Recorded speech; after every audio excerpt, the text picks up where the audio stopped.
everyone, welcome to another video. This time I wanted to show you all of the different wands that I've made. I don't know how many of you know that I have a business of my own called Rowlings Wands. I use various materials from wood to plastic to metal to stone. I wood burn, I stain, I paint. I do all sorts of things, all different ideas. First wand I want to show you is, let me see, this one. This wand has an irregular shape to it that I prize. Some wands just have to be straight and perfect. Other ones just beg to be warped and crooked, have certain feel to it. It has this wonderful balance in its feel. It starts off from a reddish brown, deepening into a dark brown. I added a little chain on it for style. There's no real purpose, but as one of them. Next wand, I want to show you the yellow one. It's mostly yellow, as you can tell, but it fades into a yellowish brown at the tip. Has a nice balance, not terrific, but not bad either. Has this interesting shaped handle, spirally. Weave it. Red and black wand. This one is more of a size for a child, I'd say. Has a fair feel to it, but it's extraordinarily light, which I think, as I said, would be perfect for a child. Another one, perhaps child size. Blue with a purple handle. I think the colors chime well together. Has a nice feel for such a tiny, lightweight wand. I think that would definitely be for a child. This one, purple. Solid purple, but another warped shape to it. But it has a very nice feel. Very nice. Nice balance, nice maneuverability. This is like a Bellatrix Lestrange type shape. The props. I think the color pleases the eye.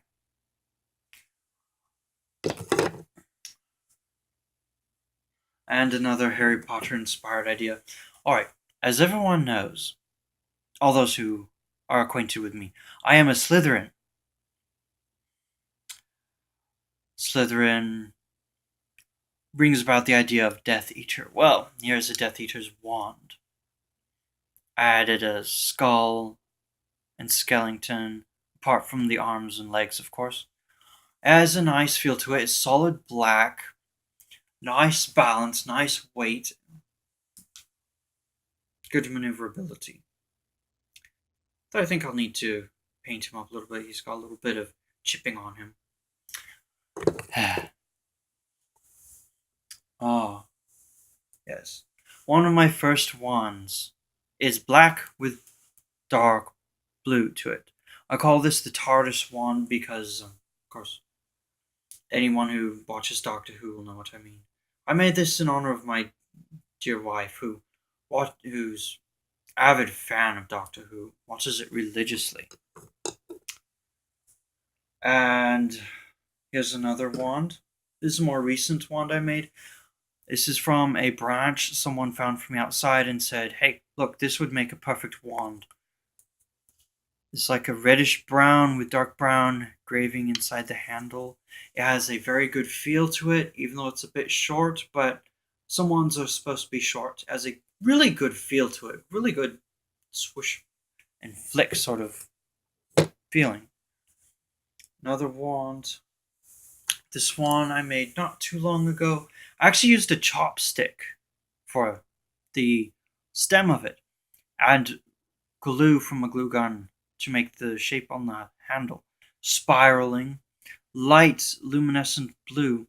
I usually use dark blue, but I thought light blue would be perfect for this. It's like a Snow Queen wand or something. Small, it is a child size, but It has a good feel to it, if one was a child, I suppose. Here is one I made from a square dowel. As you can see, I left the handle square. I shaped up the tip on the handle and shaped up the stock.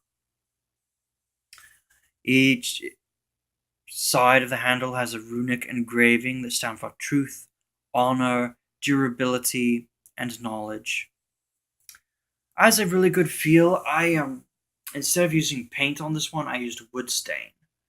Wood stain takes far longer to dissipate in its smell and drying time, but has a very pleasing effect. I really like that one. And now another one. Another red one. However, this handle is a dark brown that fades into black at the tip. It has a very, very good feel in the hand. I found when producing a bulbous effect at the very base of the handle, it ends up feeling more connected with myself, with my arm. I'm sorry, I know I've got the camera a wee bit crooked. Alright, so that was that one. I'll set it here. Has a green one. This one is fairly lengthy. It is actually made from a cat toy. One of those things that had the little creature dangling from it. The cat just tore the creature off, so I just used it to make another wand, another green wand. It has all these interesting shapes and spirals to it. Nice feel, not too light. This one I made about a week ago is a blend of green and purple. Purplish blue for the handle. I think I used more purple in the paint mix. It's excellent weight and balance. I like the way this came out. This one is actually two separate pieces. I made the handle separately and then joined it to the stock. For any wizard or witch who likes purple and green. Here's another crookedy one. It's actually made from the handle, the same branch, I mean, as one of the former ones I showed you. Has a good feel to it. Is interesting balance system. It's different from the others, but it still has a pleasing feeling in the hand. It still feels very good. Brown, dark brown with, of course, a black handle. I try to make things look as what's the word? Natural and dissonant as possible. Things that collide, as it were, with precision that have this really pleasing effect in the hand. Here's one of the better ones I've ever made. It's still a bit wonky in its shaping, uneven but natural, and the handle is very slight and delicate, but it has this really extraordinarily pleasing feeling in the hand. It really does.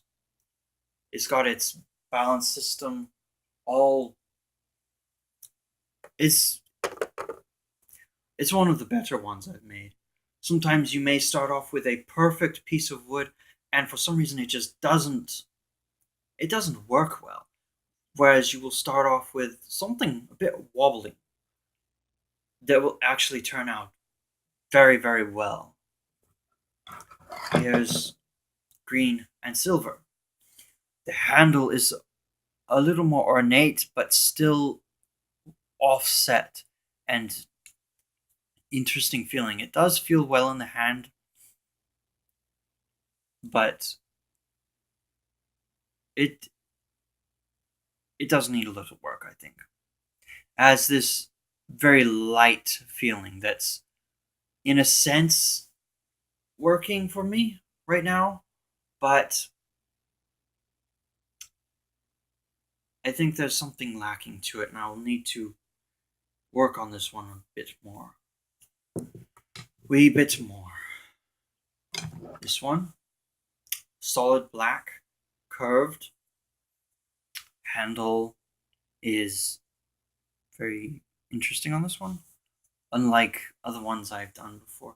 It feels good in the hand. It's weighty. It has its own, because of the curve, it has its own pull when you move it.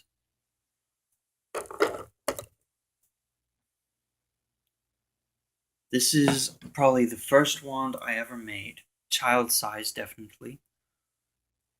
Its handle is like it's starting here, which is good, but then it sort of splashes onto the whole thing.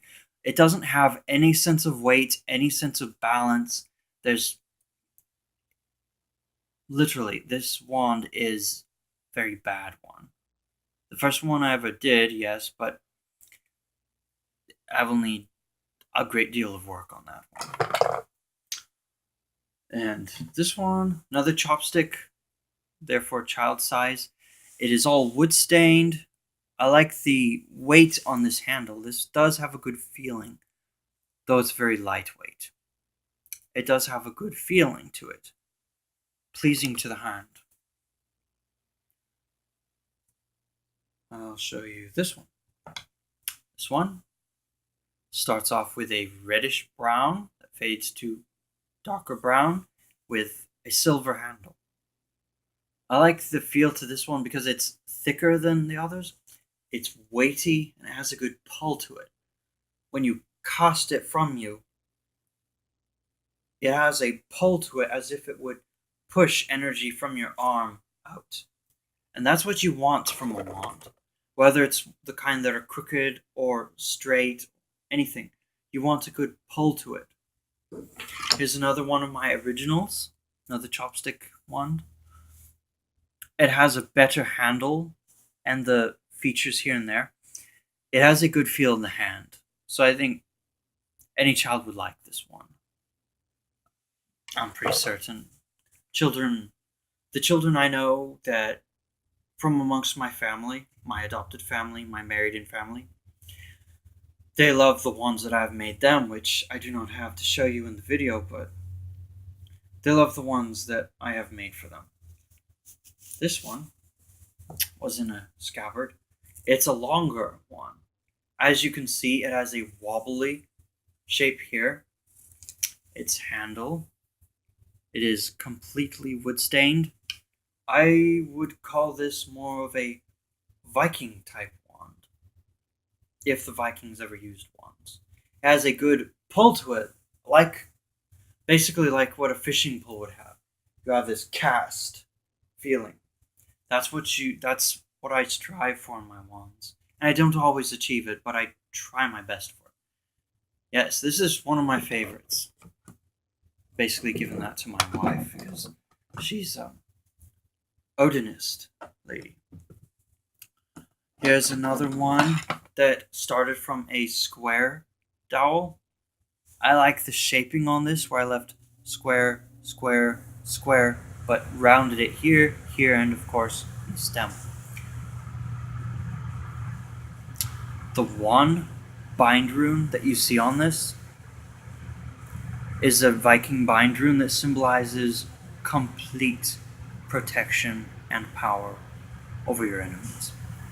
It has a very natural feel to it, very light, but at the same time balanced feel. I like that. It's a smaller one, but it still has a pleasant feel to it. Like a grown man could use it. Okay, I emphasized nature on this one. Pine cone. Pine cone for the handle. It is solid blue with specklings of silver here and there along the handle. I think I need to give it a second coat on the stalk of it, or stem, if you prefer. It has another good feel to it. As I said, bulbous handles have a really good feel in my hand. And when all is said and done as a wand maker, I try to make wands that appeal to me as the artist. And of course there are many different styles of wands. Thus far the ones I'm showing you are basically the Harry Potter inspired ones. Not all practicers use these types. Another different style I will show you. This one. Excuse me. Bamboo. Viking bind runes symbolizing empowering oneself against one's enemy and putting fear in one's enemy.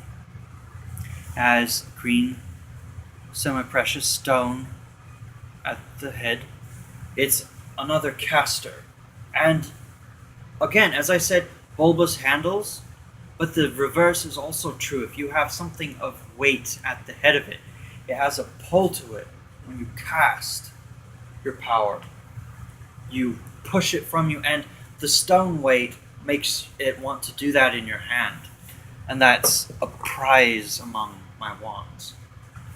Here is one I had made for my wife at one point. It's one of the few white ones I have. Has these vine-like features at it and a semi-precious stone at the end of that. It has a weight. It's a bit weighty, I will admit, but it has a good pull to it. It has a good feel in the hand. That's what I'm aiming for. It is still a bit weighty, but some wands are heavier than others. One of the heaviest of all the wands I've ever made is this one. This is one of the longest. It is black handle that fades into green. It's a bit weighty, I will admit. Has a good feel to it.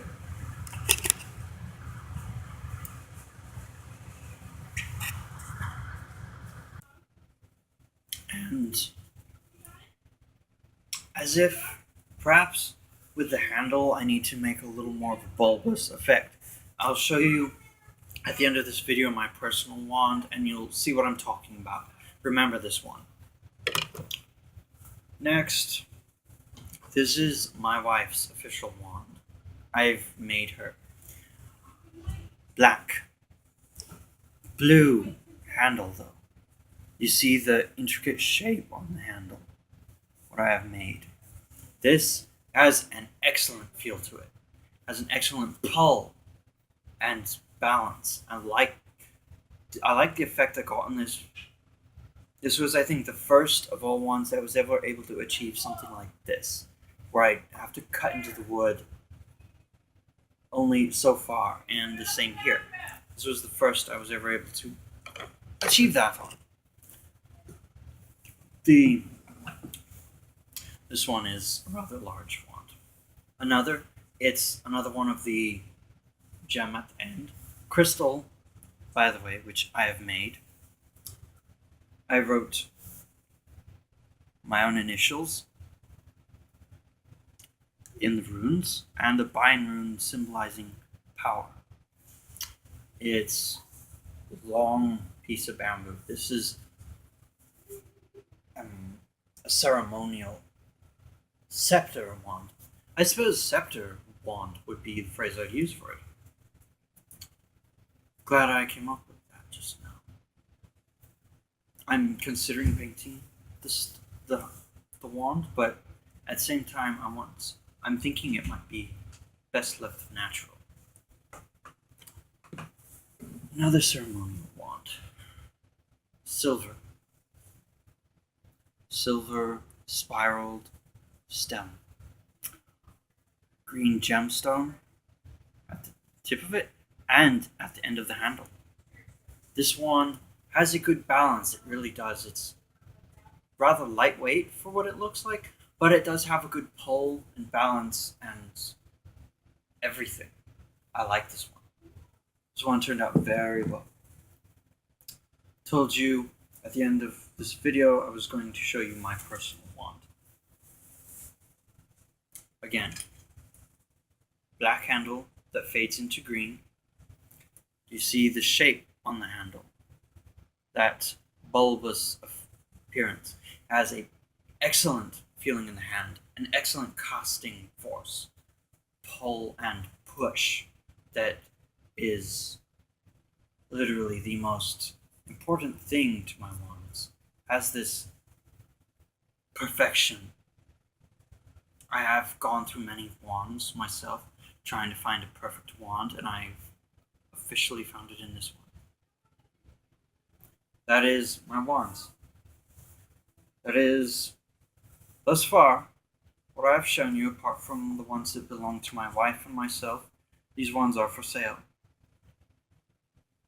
You know, I think I will show you.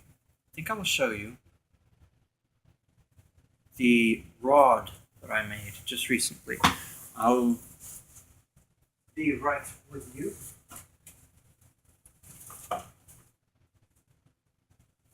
That would be this. Black and green. It's good long size. Excellent. It's good for walking. It's also good for basically being what if you had an outdoor altar, this would be the perfect wand for it. Has the wand-like quality in the bulbous head and the long pointed shaft, but it also is large enough to be used as a walking stick. And granted, I do have my wizard's rod elsewhere.